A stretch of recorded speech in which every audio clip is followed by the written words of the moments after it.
Le mardi 3 novembre 2020, tous les Américains ont été appelés à voter pour élire leur président. Ces élections sont particulières puisque le scrutin est indirect, c'est-à-dire que les Américains n'élisent pas directement leur président mais un collège électoral. C'est lui qui élit le président et il est composé de 538 grands électeurs répartis dans les 50 États qui composent les États-Unis. Ce qui est plus étonnant pour nous, c'est que le camp qui a obtenu la majorité des grands électeurs d'un État remporte tous les grands électeurs de l'État en question. Par exemple, la Californie compte 55 grands électeurs. Cette année, 64% des Californiens ont voté pour Joe Biden. Ce qui fait que même si Donald Trump a réuni 33% des voix, Joe Biden remporte les 55 grands électeurs de Californie. Ce système permet notamment de gagner même si on a obtenu moins de voix que son adversaire, ce qui est arrivé lors de l'élection de Donald Trump en 2016. À l'heure où je tourne cette vidéo, Biden vient de l'emporter.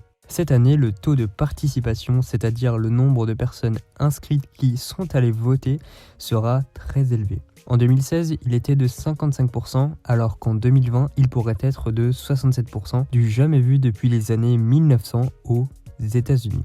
Aux États-Unis, on peut voter par anticipation, c'est-à-dire avant le jour du vote. Pour résumer, c'est envoyer son bulletin par la poste. Cette année, il représente 100 millions de bulletins sur les 150 millions attendus, soit environ 2/3 des votes.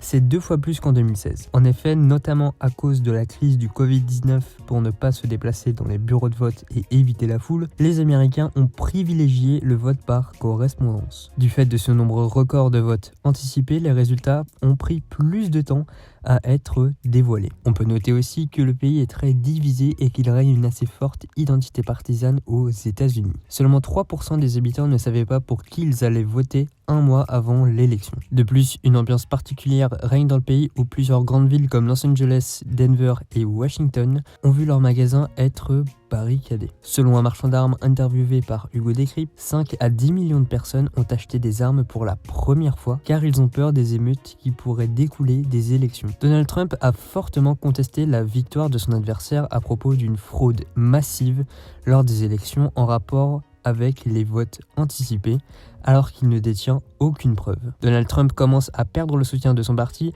et même de sa femme qui lui a demandé, je cite, d'accepter la victoire de Joe Biden. Il a même été coupé par plusieurs chaînes de télévision dans son discours car il racontait trop de mensonges. Sur ce, je vous laisse sur un de ces extraits. Je vous remercie d'avoir regardé la vidéo et je vous dis à la prochaine.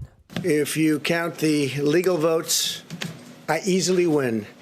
If you count the illegal votes, they can try to steal the election from us. If you count the votes that came in late, we're looking at them very strongly, but a lot of votes came in late. I've already decisively won many critical states, including massive victories in Florida, Iowa, Indiana, Ohio. Okay, here we are again in the unusual position of not only interrupting the President of the United States, but correcting the President of the United States. And Ari Melber, don't go far, given that you are our chief legal correspondent. There are no illegal votes that we know of. There has been no Trump victory that we know of.